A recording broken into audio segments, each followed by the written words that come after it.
Mas pra gente não se alongar muito nessa questão da cultura da convergência, que com certeza vai dar aqui assunto para um próximo episódio, vou voltar aqui para a questão do YouTube, né, e do histórico que a gente teve. Parece que foi ontem, mas foi em 2012 que o vídeo do Psy, o Gangnam Style, se tornou o vídeo mais visto do YouTube. Então, em novembro ele se torna o vídeo mais visto e em dezembro, então, ele quebra a barreira e se torna o primeiro vídeo com 1 bilhão de visualizações no YouTube, ultrapassando a música Baby, do Justin Bieber.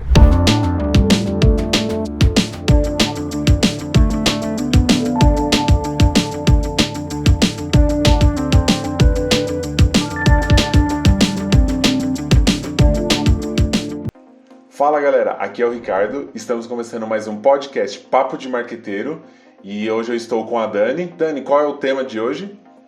Fala galera, aqui é a Daniela. Hoje a gente vai começar uma série de episódios trazendo um pouquinho mais sobre a história, cases de sucesso, dados, sobre os diversos canais, as diversas redes sociais que a gente tem e como que a gente pode utilizar elas dentro da nossa estratégia de marketing. Então, hoje a gente vai começar por qual desses canais, Rick? E hoje nós vamos falar do YouTube, que é um dos canais que a gente usa para distribuir os nossos podcasts. Hoje a rede social em que a gente vai comentar, trazer curiosidades, trazer dados e a gente entender um pouco mais para que serve é o YouTube. Então vamos começar pela história dele lá. O YouTube vem desde 2005 aí. Uma história bem interessante dos sócios, né, Dani? Onde os caras trabalhavam no PayPal. Exato, o YouTube foi lançado aqui, vou pegar minha cola, 14 de fevereiro de 2005 nos Estados Unidos. E o nome dos fundadores é Chad Hurley, Steven Chen e Jewett Karin, espero ter falado o nome certo, mas enfim. E eles eram ex-funcionários do PayPal, né? Não sei se você tava no começo do YouTube na internet, né, em 2005, mas pra quem tava, com certeza vai lembrar daqueles vídeos quadrados, completamente quadriculados, com aquela resolução horrorosa e aquela nossa internet que levava horas pra carregar um vídeo de alguns minutos, né, Rick? Ah, com certeza, era... E a aparência também do YouTube era muito diferente. A gente vai pôr aqui na tela como era o YouTube de 2005, que hoje que você utiliza o YouTube, você vê que mudou completamente as features, as características. Então, o filme, né, os vídeos tinham que ser bem curtos e a qualidade muito baixa, porque também a internet não aguentava carregar. Aquela internet de 2005 ainda era muito ruim.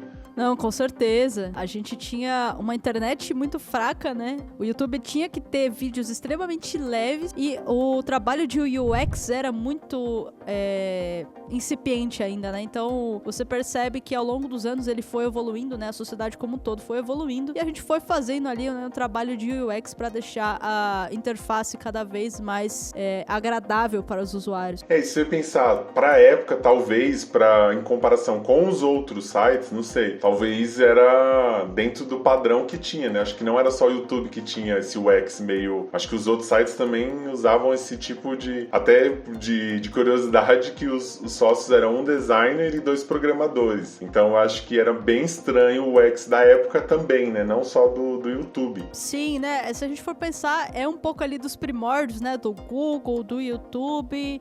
E aproveitando aqui, eu percebi que a gente falou UX, então se você talvez não seja desse mercado e não entendeu essa expressão, UX quer dizer User Experience, ou seja, experiência do usuário, né? Então, cada vez mais a gente usa ferramentas, metodologias para transformar, né, essa experiência do usuário, seja num site, num aplicativo, num software, cada vez melhor. Então, fica aí o parênteses, se você se perdeu com essa gíria.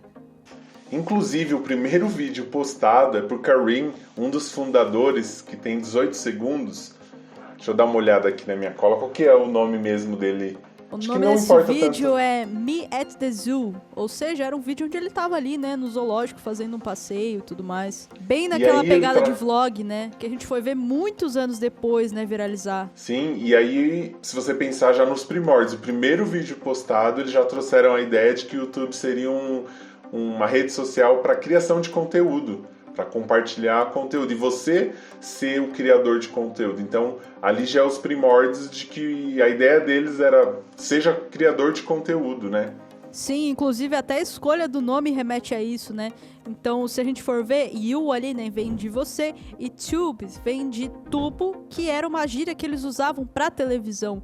Então, basicamente, o YouTube seria você transmitindo, você televisiona, né? Então, ele já vem com essa proposta de valor ali de que você pode produzir conteúdo, né?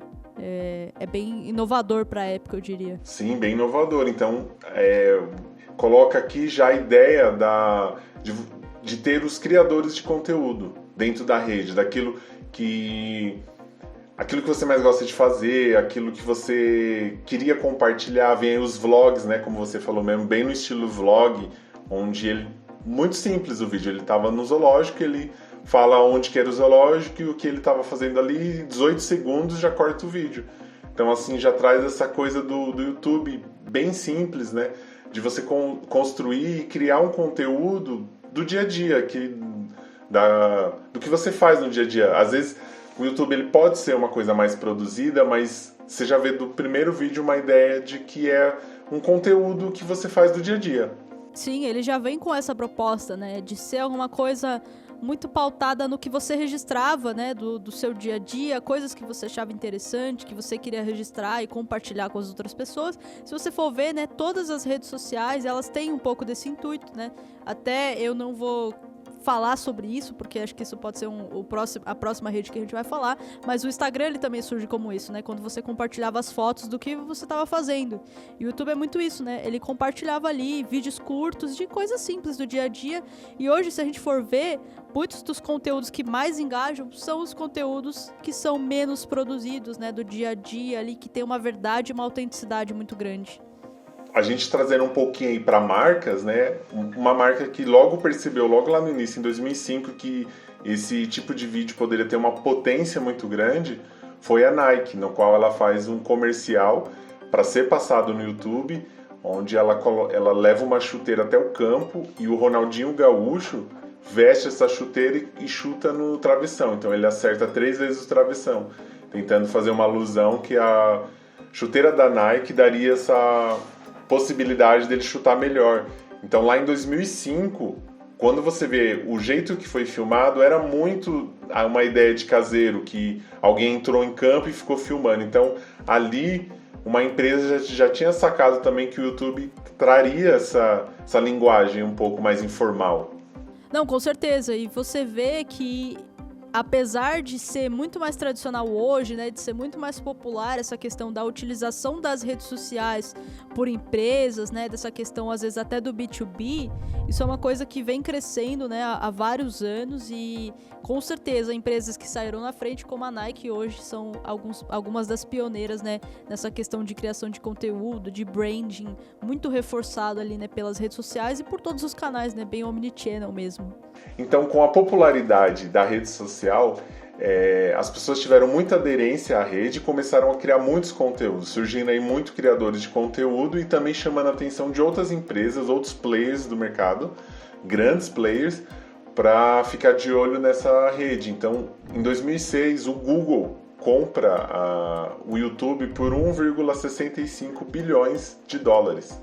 Interessante a gente ver essa compra por parte do Google, porque quando a gente fala de 2006, o Google ele ainda não era tão forte quando ele é hoje, né? E o valor é realmente muito alto. Mas a gente consegue ver que tem uma tendência muito grande no mercado de surgirem novas ferramentas, novas redes sociais, né, de empreendedores ali trazendo novas ideias, mas de que no fim das contas, quando elas começam ali, né, a crescer a ponto de ameaçar um grande player, muitas vezes esse player acaba comprando, né, como a gente viu no caso do YouTube, mas também depois, né, teve a questão do Facebook, que acabou comprando o Instagram e posteriormente o WhatsApp. Então a gente vê que é um movimento ali bem comum, né, e o YouTube ele cresceu tão rápido que em um ano ele foi comprado pelo Google. E essa é uma grande tendência do mercado, né? Vídeos, a gente pode ver aí uma movimentação de redes sociais que não eram tradicionalmente voltada para vídeo se adaptando, porque realmente a sociedade emplacou isso, de você compartilhar a sua vida ou dia a dia, ou curiosidades, às vezes palhaçada, ou vídeos chocantes, ou coisas chocantes através de vídeos. Então você vê que o Google tinha uma própria plataforma dele, que era o Google Vídeos, mas o YouTube ganhou uma proporção tão grande que ali essa empresa vem e ela compra, né? Como a Dani acabou de falar, que isso ocorreu no mercado dentro de outras redes, né? Onde as grandes vão comprando aquelas que estão crescendo. E a gente pode ver no YouTube uma evolução não só de design, né? Mas de novas features, de novas funcionalidades, onde ela percebeu que a criação de conteúdo tem um valor muito grande para a sociedade. Então ela começa a fazer parceria com esses criadores de conteúdo em 2007, onde ela também abre o pagamento de direitos autorais, porque artistas começam a postar seu trabalho como clipes, onde isso era basicamente na TV e eles tocavam basicamente no rádio, né? O YouTube ele junta essas duas funções para os artistas e também ele começa a aplicar os anúncios dentro dos vídeos. Então o Google veio evoluindo e trazendo novas funcionalidades, além do designer que foi evoluindo. Não, com certeza. E acho que até retomando um pouco aqui, né, mais atrás do que você estava falando, é importante a gente lembrar que lá em 2005, né, não era tão popular a gente ter vídeos na internet da forma como a gente tem hoje, né? A gente não tinha celulares com internet móvel, era muito diferente a forma e a gente tinha um predomínio muito grande, né, de blogs, de materiais escritos, de algumas coisas com questão de imagens, né, então assim, acho que já tinha o Orkut na época também, tinha outras coisas, tinha, sei lá, bate-papo do UOL, era esse tipo de coisa que a gente tinha na época, né, então... Hoje parece muito comum a gente falar de criação de conteúdo, de materiais em vídeo, mas para a época foi muito disruptivo até pelas questões de hardware que a gente tinha, né? A gente não tinha internets muito rápidas, a gente não tinha computadores muito rápidos e a gente nem tinha questão de armazenamento, né? Então, se for pensar hoje, a gente tem HDs de 2, 3, 4, 5, 8 teras e naquela época um HD com 100 gigas era gigante, né? Então, realmente, assim... Sim. É muito disruptivo para a época a gente falar de criação de conteúdo em vídeo, né? Inclusive, os blogs tinham poucas imagens. Vídeo nem existia. Hoje você vê já blog, muitas vezes, com vídeo do YouTube incorporado dentro do blog. Mas antigamente você tinha mais texto, né? Nem as imagens eram tão utilizadas assim por conta da velocidade da internet. Inclusive, nessa época, a internet era mato ainda, né? Era mato alto quando a gente chegou lá, então o YouTube era mato, tinham poucos criadores, não existia milhares de seguidores, milhares de visualizações, era tava tudo começando, mas já começando ali, né, com força e mostrando para que veio, né, tudo isso. E se você pensar em 2008... Uma novidade que foi lançada pelo YouTube era que você podia postar um vídeo de 480 pixels, que hoje praticamente as pessoas consideram como um vídeo de má qualidade 480, mas em 2008, não muito tempo atrás, era tido como uma super novidade dentro do YouTube. Se você pensar, faz muito pouco tempo, né? A gente tá falando aí de pouco mais de 12 anos entre o YouTube ter lançado vídeos em 480p, que hoje a gente acha que é uma qualidade ruim, e hoje a gente... 12 anos depois, né, 13 anos depois, a gente tá falando que a gente tem vídeos em 4K, né, e futuramente acredito que a gente vai ter em 8K, logo menos. Então, em 2008 foi 480 pixels, já em 2009 ele lança o HD, que já começou com 720 pixels, que já era um vídeo um pouquinho melhor, e ainda nesse mesmo ano, em outubro de 2009, o YouTube ultrapassa mais de 1 bilhão de vídeos visualizados por dia. Absurdo, um baita né, cara? número aí. Tipo, você vê o crescimento, é absurdo, e você vê como o YouTube ele foi evoluindo ao longo dos tempos, né? Então você tem ali que em 2010 eles lançaram uma feature que parece boba, mas eu tenho certeza que se você tava nessa época, você usou, porque eu usei também, que era quando o vídeo tava carregando, a internet ela era muito lenta, né? Então o que a gente fazia? Você apertava a setinha do seu teclado e você podia jogar o famoso jogo da cobrinha, que aí eu vou denunciar a minha idade aqui, né? Mas a gente jogava o jogo da cobrinha dentro do YouTube. E aí, ó, vamos seguir aí uma cronologia. A gente volta em algumas datas, mas vamos seguir. Em 2011, o YouTube lança o YouTube Live, onde as pessoas podiam fazer as lives, fazer o vídeo ao vivo dentro do YouTube. Aí, se você pensar uma curiosidade, ó, em 2007 teve as eleições dos Estados Unidos. E a televisão CNN americana pediu para os telespectadores mandarem dúvidas dentro do YouTube sobre o que eles queriam saber dos candidatos quando eles fossem debater na TV ao vivo. Então você pensa que em 2007 eles utilizaram já aquele comentários do YouTube para as pessoas mandarem perguntas e eles fazerem ao vivo dentro de um debate na televisão. Aí você pensa hoje que em 2011 foi lançado o YouTube Live, hoje os canais já se utilizam do YouTube ao mesmo tempo, eles estão ao vivo na TV e ao vivo no YouTube, né? Como essa interligação evoluiu pra caramba, mas essa feature veio em 2011.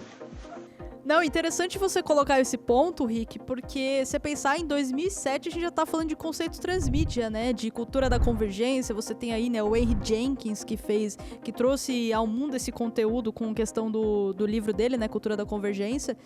E é um tema que hoje, cara, você fala de Omnichannel, de vários canais ao mesmo tempo, como você conversou, né? E tudo começa ali, né?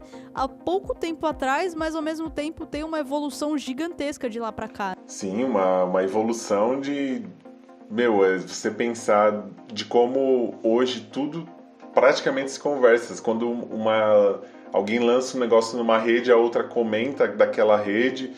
que a próxima, por exemplo, você lança um vídeo no YouTube e lá no Twitter vão estar discutindo sobre aquele tema e vai ser os Trend Topics, como tudo vai se conversando. Hoje a TV, não tem como a TV, mas ter o domínio sobre essa criação de conteúdo, porque tudo se conversa, as redes elas estão praticamente todas interligadas, você entra em uma e às vezes você vai saber de um vídeo que está no YouTube vendo uma rede do Instagram ou vendo o Twitter e aí você vai lá descobrir dentro do YouTube. Então essa coisa da transmídia, ela tá muito entrelaçada. Sim, a convergência ela é cada vez mais forte, né? Então você coloca um QR Code na TV e aí na TV você tá vendo uma coisa, o QR Code te leva para um vídeo, mas ao mesmo tempo você tá comentando no Twitter ali, a Trend Topic, e você tá postando alguma coisa no Instagram. Então realmente foi uma evolução assim muito grande. Mas pra gente não se alongar muito nessa questão da cultura da convergência, que com certeza vai dar aqui assunto para um próximo episódio, vou voltar aqui para a questão do YouTube, né? E do histórico que a gente teve. Parece que foi ontem, mas foi em 2012 que o vídeo do Psy, o Gangnam Style, se tornou o vídeo mais visto do YouTube. Então, em novembro ele se torna o vídeo mais visto e em dezembro, então, ele quebra a barreira e se torna o primeiro vídeo com 1 bilhão de visualizações no YouTube, ultrapassando a música Baby, do Justin Bieber. E você falando nisso, interessante que nessa mesma época é quando o YouTube muda o algoritmo dele, onde ele considerava o vídeo que era mais importante por visualização pelo vídeo que a pessoa passava mais tempo assistindo. Às vezes, eu não sei, será que tem alguma correlação? Porque foi o ano que estourou de visualizações e é o mesmo ano que ele muda o algoritmo. Ele já não ranqueia o vídeo por visualização e sim por tempo assistido. Com certeza, acho bem provável, até porque quando a gente fala de música, de clipe, uma das métricas mais importantes hoje é a taxa de retenção, que é justamente isso, né? O tempo que as pessoas passam assistindo ou ouvindo aquela música, aquele clipe. Então não adianta nada eu ter 10 milhões de visualizações, sendo que essas visualizações são de 5 segundos dentro de uma música de 5 minutos, ou seja, ninguém ouviu minha música de fato. Então pode ser que tenha uma grande relação, sim. E até voltando a essa questão do Psy, vou pegar minha cola aqui, ó. Ele ficou em primeiro lugar como o vídeo mais visto do YouTube desde 21 de dezembro de 2012 até 10 de julho de 2017. Então demorou muito para alguém quebrar essa barreira que o Psy colocou. Nossa, foi então um marco dentro da internet e dentro do YouTube. Isso que o Psy conseguiu fazer. E talvez até ainda conseguiu fazer com que as pessoas que pensam a internet mudassem a forma de métrica. E para mim, no meu ponto de vista, como você disse, na própria música, ela é mais interessante. Porque na verdade a gente está pensando mais no engajamento, naquilo que você retém mais, a sua audiência dentro do seu conteúdo, né? Não só fazer com que todo mundo venha. É como se a gente imaginasse num show, né? Já que é vídeo, você está indo para assistir um show onde todo mundo fosse até o show, entrasse e fosse embora, não ficasse assistindo o show. Na verdade, então ele veio, visualizou e foi embora. Então tem até uma certa lógica esse tipo de métrica, esse tipo de algoritmo, fazer com que você faça as pessoas ficarem mais tempo naquele conteúdo que você está criando. Sim, sem dúvida. Se você pegar a grande maioria das redes sociais hoje, uma das métricas mais importantes é geralmente essa, né? É tempo de tela, é taxa de retenção, é engajamento.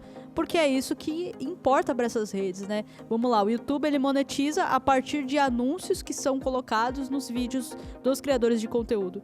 Então, se a pessoa não ficar lá no vídeo, ela não vai ver o anúncio. Consequentemente, o YouTube não recebe nada, nem o criador de conteúdo. Então, é muito importante que se ranqueie e que se entregue mais os conteúdos que geram mais engajamento, porque assim você consegue monetizar melhor, né? Boa! E para não ficar muito técnico, né, que monetização a gente pode trazer para um tema futuro aí dentro do podcast, onde a gente traz mais detalhe, vamos voltar a pensar como as redes sociais democratizam, né? Se você pensar no Psy, ele é um coreano e bateu o recorde de vídeo mais visto. E a gente tem também um canal, né, Dani, de que tem mais inscritos, qual que é mesmo? Sim, é muito engraçado, né? Porque a gente está muito acostumado, né, com a questão do Ocidente, Estados Unidos, né, e tudo mais. E o primeiro cara a quebrar a barreira do 1 bilhão de visualizações foi um coreano. E o canal hoje que tem o maior número de inscritos no YouTube é o T-Series, que é uma gravadora indiana que trabalha muito ali com os conteúdos de Bollywood, né? E hoje, vou pegar os dados aqui, eles têm 189 milhões de inscritos. Você tem noção? É muita gente. Olha o quanto de audiência que esse cara consegue entregar conteúdo. Não, é absurdo. Então, vou te fazer um jogo aqui. E quantas visualizações você acha que tem nesse canal, hein, Henrique? Ó, se tem 188 milhões de inscritos, mais ou menos? 189 milhões de inscritos. 189. Aí eu já vou pro bilhões, porque você já tem que sair da casa dos milhões. Ó, eu chutaria aí uns 170 bilhões de visualizações, não sei, viu? Porque olha, passou bem perto, hein? Tô aqui com o canal deles aberto no meu notebook. E eles se inscreveram, né? O canal deles é de 13 de março de 2016 ou 2006. Ou seja, eles começaram quando o YouTube era mato, provando que consistência gera resultado. E eles têm hoje 161 bilhões, 428 milhões, 540 mil visualizações dentro do canal deles. Nossa, pensa. E olha, eles estão lá desde o começo, hein? Exato, mais uma vez provando o que todo influenciador fala, né? Que consistência ali é uma das grandes chaves para você conseguir sucesso nas redes. Sim, até o head do Instagram, quando a gente fez o podcast que falava do algoritmo do Instagram, o próprio head do Instagram falou que a constância, né, de conteúdo é que faz com que o algoritmo, né, a dica que ele deu do algoritmo, reconheça que aquilo ali tem relevância para a rede. Então, fora os influencers que dão essa dica para todo mundo, sejam constantes naquilo que você quer entregar, tem aí o head, que fala que o algoritmo da rede também trabalha desse jeito. Então, por isso que a coisa vai crescendo dentro da constância. Sim, e a maior prova disso aqui, então vou trazer mais um dado. O segundo canal com o maior número de inscritos no YouTube é o PewDiePie. Eles têm 110 milhões de inscritos, só que eles têm apenas, se é que eu posso colocar apenas, né, porque o número continua sendo gigante, 27 bilhões, 633 milhões, 843 mil visualizações. E o canal deles consta aqui, né, de 29 de abril de 2010. Ou seja, 4 anos depois e um número muito menor de visualizações, né? Mostrando ali que o tempo é um grande amigo nesse sentido, né? E se trouxer aqui para o Brasil, com certeza o tempo, ele faz você ter esse crescimento. E se você trazer para o Brasil, pensar, o canal que tem mais inscrito é o Condzilla, né? Então, se você pensar no mundo, é um estúdio que cria aí para cinema, para TV, então é entretenimento que tem a ver com vídeo. E aí, se você pensar no Brasil, é uma gravadora que trabalha com música, com clipes também, né? O Condzilla, que tem aí as questões que popularizou tanto o funk. Então, o Condzilla aí vai ter, vamos dar uma olhada aqui no canal deles. Deixa eu dar uma olhada aqui também. Enquanto você pesquisa aí, só é importante ressaltar que, como você mesmo colocou, o canal com o maior número de inscritos a nível mundial é uma gravadora de Bollywood, né, que produz os artistas, trilhas sonoras e tudo mais. E o canal com o maior número de inscritos do Brasil é também uma gravadora, né, que produz ali, né, conteúdos principalmente de funk. Então você vendo ali que tá bem fora do que a gente vê na mídia tradicional, né? Você vê como o YouTube, ele democratiza e ele traz outros tipos de criadores de conteúdo pra mídia. Isso, e se você pensar que quem decide é o próprio público que assiste, né? Não tem muito o filtro que normalmente nos canais tradicionais teriam do dono da empresa ou da gravadora, né? Então o canal ele vai fazer sucesso de acordo com que a audiência se inscreve ali, procura e assiste. Então, ó, de curiosidade, o canal Condzilla tem 64,6 milhões de inscritos. E aí, Dani, você imagina quanto que ele tem de visualizações aí? Cara, você disse quanto? 64,6 milhões. Pô, cara, eu chuto que ele tenha pelo menos ali, sei lá, uns 60 milhões, uns 6 bilhões de visualizações, talvez. Um pouquinho mais, ó, 35 bilhões, 33 Caraca, milhões, bem longe. Um pouquinho mais, 962.826 visualizações. E o canal começou em 2012. Então ele já estava ali um pouco mais pra frente. Sim. Mas se a gente for pensar, né, o YouTube ele chega no Brasil um pouco depois também, né? Não, ele chega ali, acho que em 2007 ele foi lançado mundialmente, né? Mas até ele se popularizar no Brasil levou um tempo um pouco maior, né? Sim. E o segundo canal, então, né, com o maior número de inscritos no Brasil é também de entretenimento, mas agora a gente sai um pouquinho, né, da música. E o canal, então, que tem o segundo maior número de inscritos é o do Whindersson Nunes. Você tem noção de quantos inscritos o Whindersson Nunes tem, Henrique? Eu tava acompanhando uma época a questão dos inscritos, né? Porque eu ainda assisto assisto os vídeos do Whindersson. 40 milhões, 39, não sei se ele já passou. Cara, você passou muito perto, viu? O Whindersson hoje, ele tá com 42 milhões e 800 mil inscritos no canal dele. E ele tem, então, um total de 3 bilhões e 770, quase 780 milhões de visualizações. O canal dele começou ali em janeiro de 2013. Então, mais uma vez, né, canais que já estão na mídia ali faz muitos anos.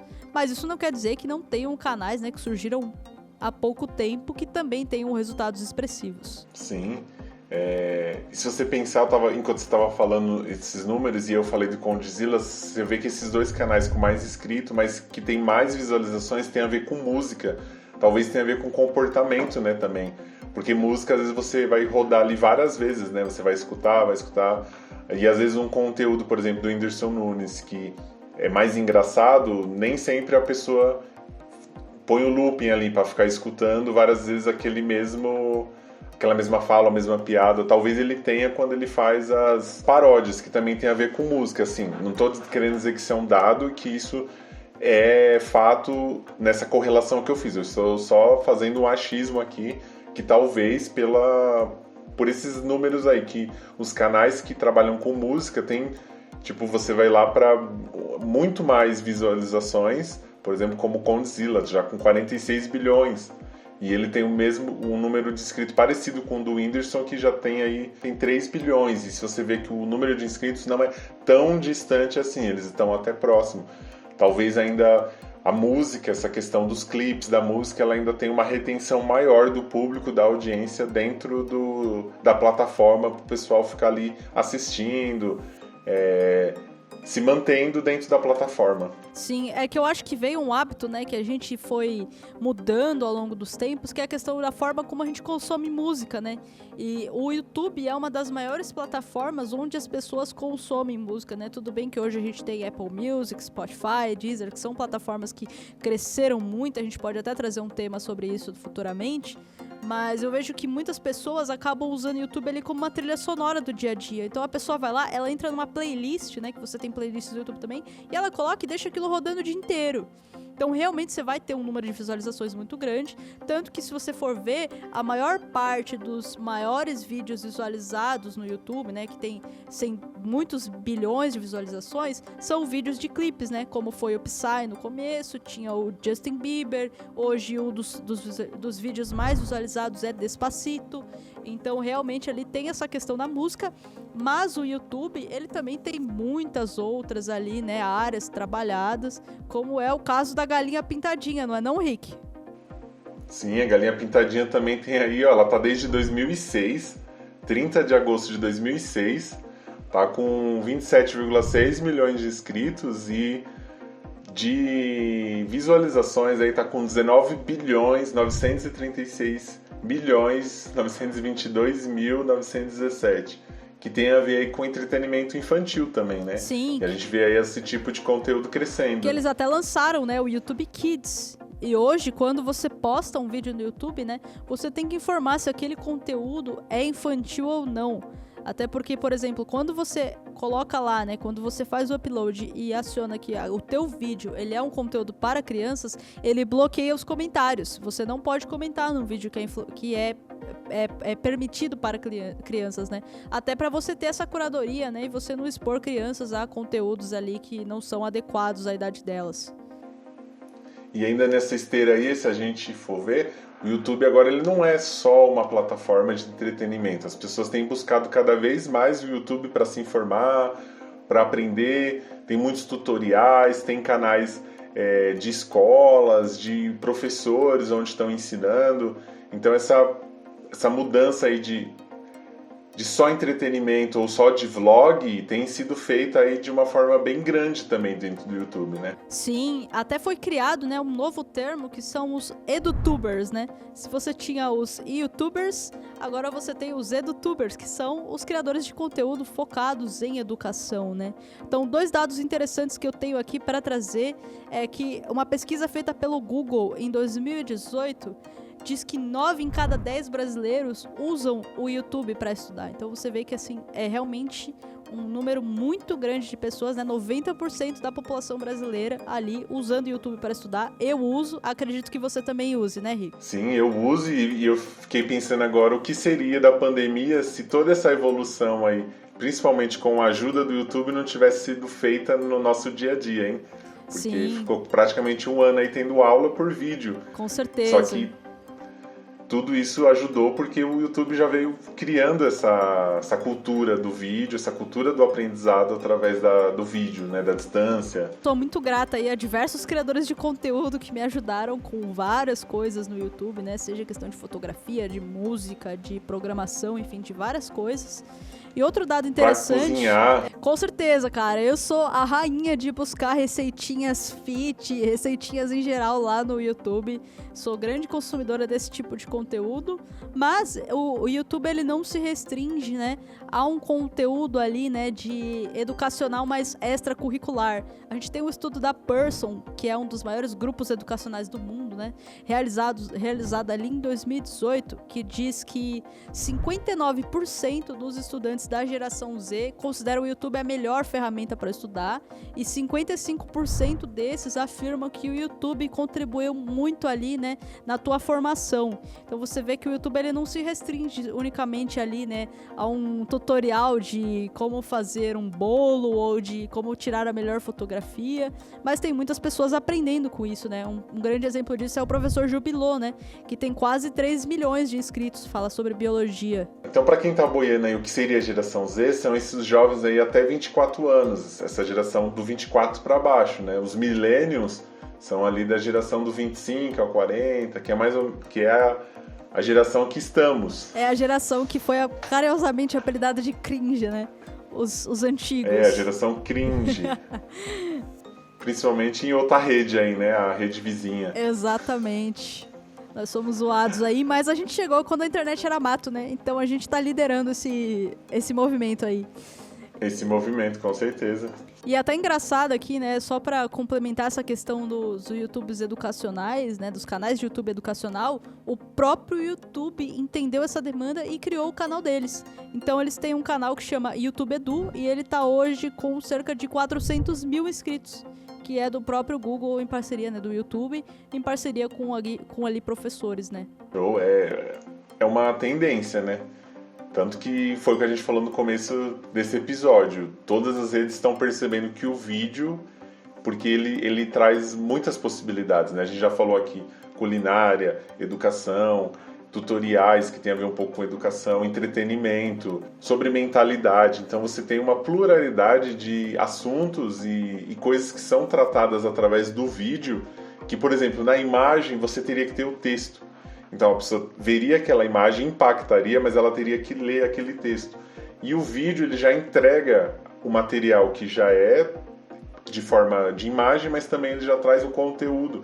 Então o vídeo ele está fazendo toda essa tendência, está fazendo o domínio do mercado da criação de conteúdo. Sim, e você percebe também, né, que tem movimentos e que o YouTube ele não tá parado, né? Ele tá olhando o que tá acontecendo no mercado.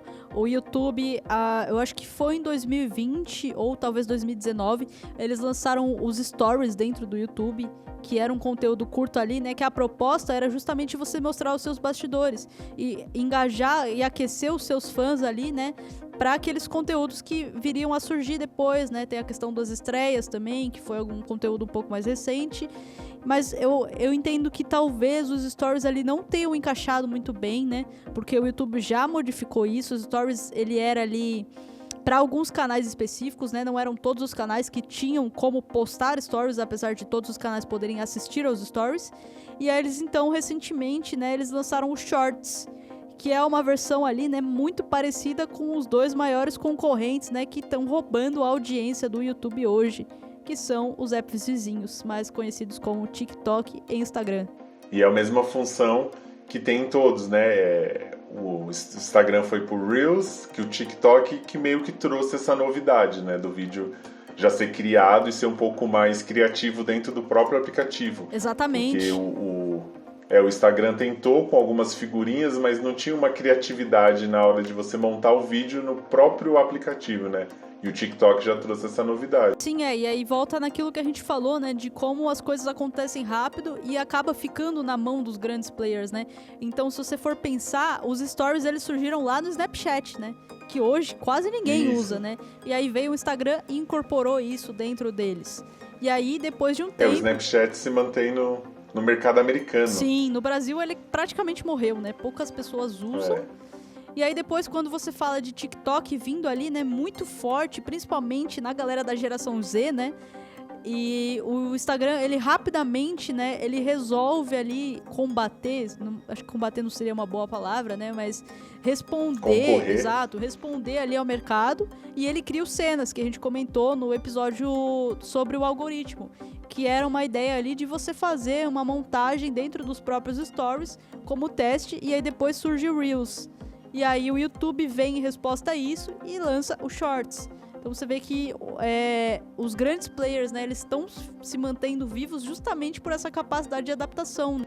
E estamos numa fase de experimentação. Eu estava esses dias vendo os shorts do YouTube para ver o que o pessoal estava produzindo e grande parte do que eu vi, do que ele me jogou, tinha o logo do TikTok embaixo. Quer dizer, as pessoas, por enquanto, só reproduziram o que ela criou num aplicativo e jogando no outro, porque é uma fase de experimentação, né? Sim. Então tá todo mundo aí tentando usar essas ferramentas, mesmo que são parecidas, para experimentar. E vamos ver qual que vai acrescentar. Eu acho que é uma tendência, né? Conforme os shorts for tomando corpo, se ele se estabilizar, né, dentro do YouTube, provavelmente o YouTube vai começar a entregar menos esses conteúdos com a logo, assim como o Instagram faz, porque não faz sentido nenhum você divulgar a concorrência, né? Boa, então dentro desse panorama aí que a gente queria trazer do YouTube, acho que já estamos chegando ao fim, acho que a gente conseguiu dar uma boa ideia de como o YouTube surgiu e como ele foi se adaptando e como ele trouxe também inovações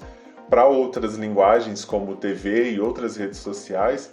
E a gente queria falar também para a empresa que está pensando aí em criar conteúdos dentro do YouTube.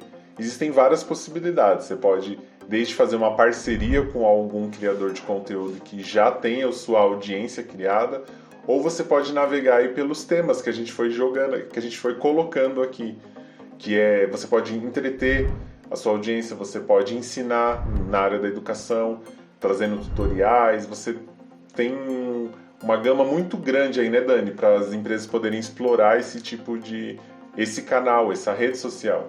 Sim, eu acho que o YouTube ele é um grande aliado, né, na sua estratégia de marketing digital, seja você uma pequena ou uma grande empresa.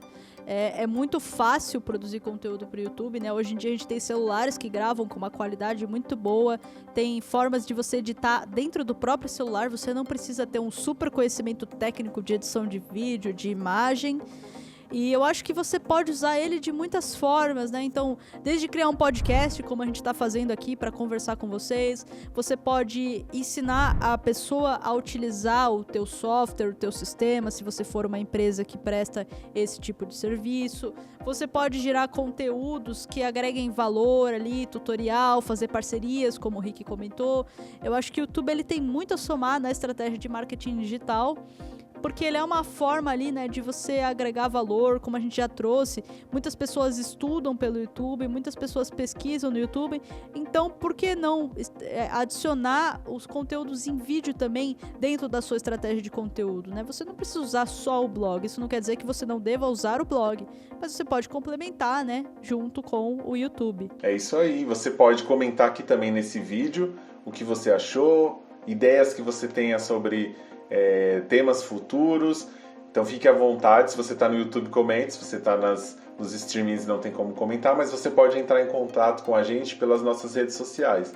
Então uma é o Instagram, o meu Instagram é Ricardo Piton do Marketing, MKT, e a Dani? E o meu Instagram é @dani.tm. Encontra a gente lá, manda suas dúvidas, comentários, sugestões, vai ser um prazer responder vocês. E não esquece de se inscrever no nosso canal se você estiver no YouTube. E se você estiver nas plataformas de streaming, já segue o podcast aí, Papo de Marqueteiro, para você ficar ligado em todos os episódios. E acho que por hoje é isso, então. Valeu, galera. Até mais.